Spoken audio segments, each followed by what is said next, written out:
Because when somebody reaching out to you with this violence, man, and y'all not doing nothing, y'all waiting till somebody die for y'all to try to do something. That's wrong. She had to move from place to place, you know. But when she got away, the guy was walking around with a picture and asking people, "Do you know this girl? Do you know which house she live in?" and stuff like that.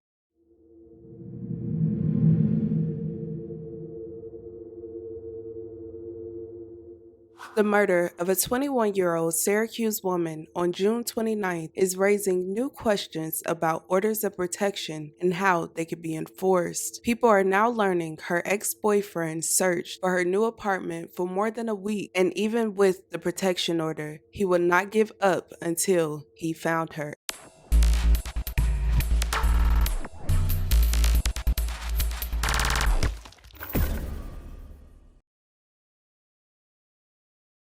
Charisma Smith was 21 years old and lived in Syracuse, New York. According to her friends and family, Charisma was a kind, beautiful, and sweet soul. Chrissy, as her mother would call her, was full of life. She was very independent and driven, starting at a very young age. She worked as a home health care aide for the elderly and would come home to care for her young children. Her most precious gifts were her two beautiful daughters. 44-year-old Michael Bradley was the father of her two children, who were 4 and 1 years old. According to her mother, Mahogany, Charisma and Michael met when she was just 16 years old. Charisma was pregnant with her first child by the time she was 17. It wasn't until Mahogany began showing her family photos of Michael that her uncles recognized him. They told Mahogany and Charisma that they had gone to school with Michael and he was close to 40 years old. But once they found out his age, it was too late. Her mother told the news Michael lied to her and her daughter about his age in efforts to cover up his inappropriate actions. Around a year ago, Michael had been living with Charisma at her very first apartment. Down the line, their relationship became very toxic and abusive. Eventually, Charisma left Michael and began searching for a new apartment.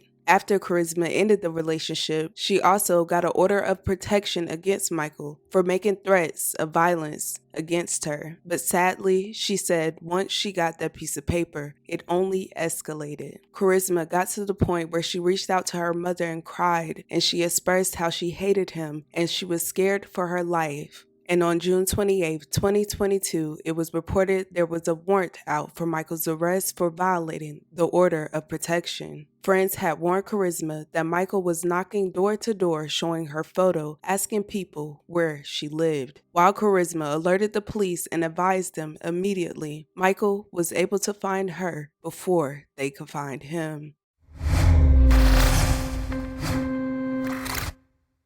Charisma Smith in Syracuse just last week is raising new questions about whether orders of protection work and how they're enforced.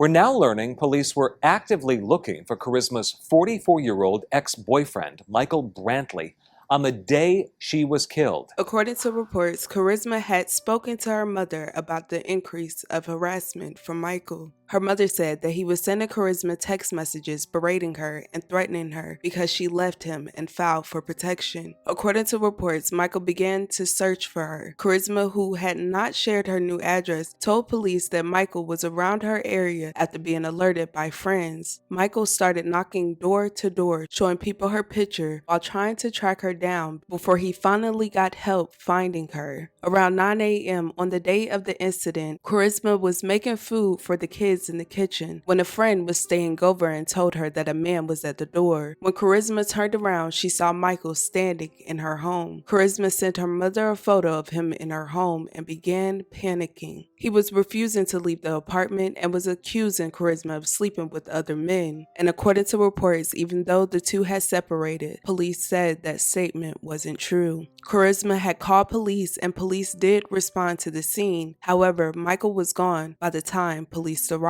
Authorities had started working to get a warrant for his arrest, but sadly, it was too late. Later that night, at about 11:20 p.m., officers had responded to a call of shots fired at that same apartment. Upon arrival, officers located 21-year-old Charisma, who had been shot in the head and pronounced deceased at the scene. Charisma's 18-year-old brother was also at the apartment and was shot in the midsection and the leg, but survived. Police also shared that Michael and Charisma's children were present. The baby was there when shots were fired but was not hurt, and the older child saw everything that happened. Within the first 48 hours, police also discovered that after leaving the scene, Michael harmed himself and was found in a car with a self-inflicted wound. He later died at the Upstate University Hospital. Questions are now being raised about the hundreds of orders of protection currently in place in the county. The district attorney stated that the fact that there was a warrant out for Michael is a concern for him and that they will be looking back at what they could do better. Smith had an order of protection against her ex, and before he murdered her, he violated that order. Got an order of protection and she winds up dead. There has to be some reckoning. There has to be some accountability. District Attorney William Fitzpatrick says there are hundreds of orders of protection currently in place in Onondaga County. He says the fact that there was a warrant out for Brantley concerns him, adding he looks back at what they could have done better. Maybe we have to look back and check our aggressiveness in seeking out people who violate orders of protection.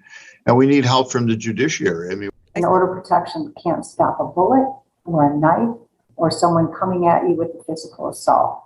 It can bring additional resources to help you. we need to look at these things more carefully because you don't get an order of protection unless you've already done something wrong. A woman can't just walk into a court and say, I'm afraid of this guy. The DA says he still encourages people to get an order of protection against people if they feel unsafe or in harm's way. But he also agreed that women like Charisma who do everything right, there needs to be some form of accountability on their end. Charisma's family and friends, all in disbelief, shedding tears at her vigil. Her cousin Don Jones said she was a bright light and always had a smile on her face. Talk to people when you go through this tragedy. You need to, reach out to people and comfort people, if you can. And I recommend that everybody just work together with this gun violence. She was a good girl. She was quiet. She was loving.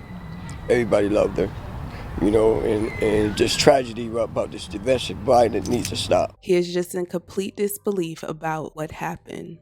I am speechless. This story is extremely devastating. I will continue to keep her friends, family, especially her children and her brother, in my thoughts and prayers at this time. This is another situation with the system. What are your thoughts and your opinions about the orders of protection and what they're saying about the form of accountability that should be taking place? Let me know down below. You guys, please respect the victim and the family in the comments. Thank you guys so much for watching. Love you guys. And with that being said, don't forget to check on your loved ones.